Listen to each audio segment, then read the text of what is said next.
Hello বন্ধুরা, আজকে আমি তোমাদের সামনে দুপুরের একটা আলু কচু মাছ দিয়ে একটা ঝোল করেছি, তার রেসিপিটা নিয়ে হাজির হয়েছি। চলো, এখানে আমি কি কি উপকরণ নিয়েছি দেখাচ্ছি। আমি 2টো আলু, 5টা কচু নিয়েছি, সেটাকে কেটে নিয়েছি। কচুটা প্রথমে একটু জলে সিদ্ধ করে নিয়েছি, আলুটাকেও সিটি মেরে রেখেছি। এবার এখানে আমি 4 পিস মাছ নিয়েছি। মাছ নেওয়ার পরে মাছটাকে এবার আমি নুন হলুদ মাখিয়ে নিয়েছি। মাখিয়ে নিয়ে কড়াইতে আমি তেল দিয়েছি পরিমাণ করে।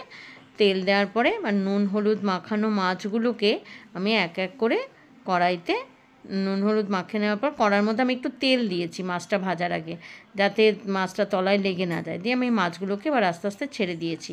ছেড়ে দেওয়ার পর মাছটাকে ভালো করে এপিট ওপিট দুপিট ভালো করে ভাজা করে নিয়েছি।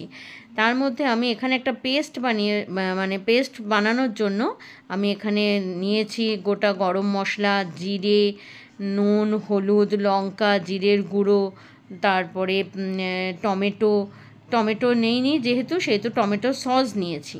টমেটো সস, তারপরে একটু টক দই, এই সমস্ত উপকরণ এখানে নিয়েছি, একটু চিনি।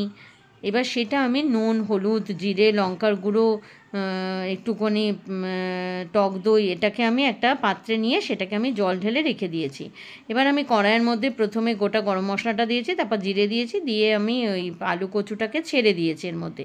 দিয়ে আলু কচুটাও একটু ভাজা ভাজা করে তার মধ্যে আমি যে গুঁড়ো মশলাগুলো নিয়েছিলাম সেটার মধ্যে আমি জল দিয়ে সেটা একটা পেস্ট বানিয়ে নিয়েছি। দিয়ে এবার সেটা ভাজা ভাজা করে আলু কচুটা ভাজা ভাজা করে তার মধ্যে আমি এই পেস্টটা ঢেলে দিয়েছি, মশলার পেস্টটা দিয়ে আমি ভালো করে কিছুক্ষণ নাড়াচাড়া করে তারপরে আমি সেটাকে ঢাকা দিয়ে রেখেছি। বেশ কিছুক্ষণ ফোটার পর তারপর আমি ঢাকাটা খুলে পাশে রেখে এবার আমি আলু কচুগুলোকে একটু মশলাটার সাথে ভালো করে মিশিয়ে নিচ্ছি। যদিও আমার এটা সেদ্ধ প্রায় হয়েই এসছে, এবার আমি মাছগুলোকে আস্তে আস্তে তার মধ্যে দিয়ে দিয়েছি।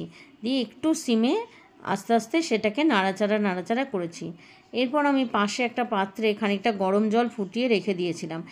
তারপর কিছুক্ষণ নাড়াচাড়া করার পর সেই গরম জলটাকে আমি তার মধ্যে ঢেলে দিয়েছি।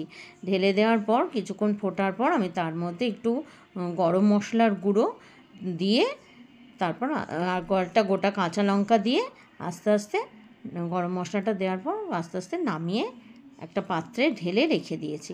দিয়ে গরম গরম পরিবেশন করেছি। যদি তোমাদের এটা ভালো লাগে সাবস্ক্রাইব করে দিও, আর চ্যানেলটাকে ভিডিও